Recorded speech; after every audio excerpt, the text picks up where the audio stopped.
how important is it? And we'll talk a little bit about some of the other numbers that we found that are in this report, but how important is it going to be to see then what happens in the next month's cattle on feed report to see what kind of a trend we might be moving towards in terms of placements and in terms of marketings?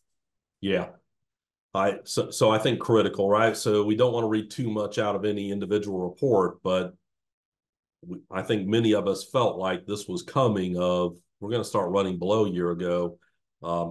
If we tighten this up further, uh, there's some really interesting dynamics at play here about what happens to different market participants, uh, packers, feed yards. So I keep saying cow-calf producers are going to be in the driver's seat here for a little bit. It certainly appears.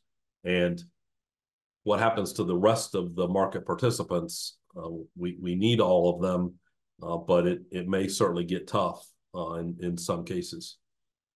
So a little joke earlier about not having the July inventory numbers, but one of those things that we watch consistently when we have it available is percentage of heifers on feed. So and not having those inventory numbers in July kind of takes away some of that data for us potentially. This is a month where we get a percentage of heifers on feed 38.5%. What does that tell you at this point?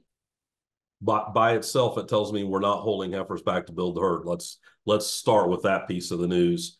It is down. We were near 40% of on feed being heifers the previous quarter. So we've fallen 1.5%, but we've got to get 36% or so below before I begin to go, maybe we're thinking about building the herd.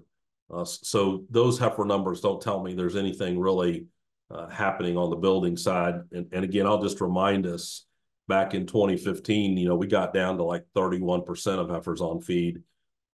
So we're a far cry from that.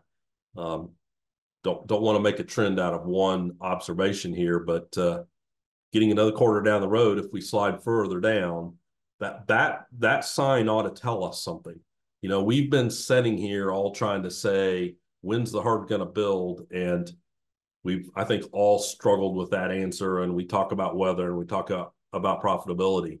But if we see this heifer number in another quarter that's sitting there at 36%,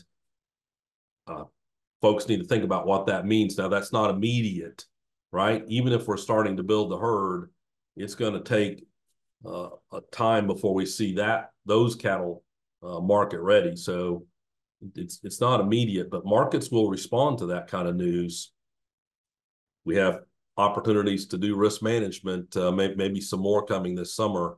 Let's make sure we think about what this piece of data might do to markets if it continues to show a smaller percentage of heifers on feed.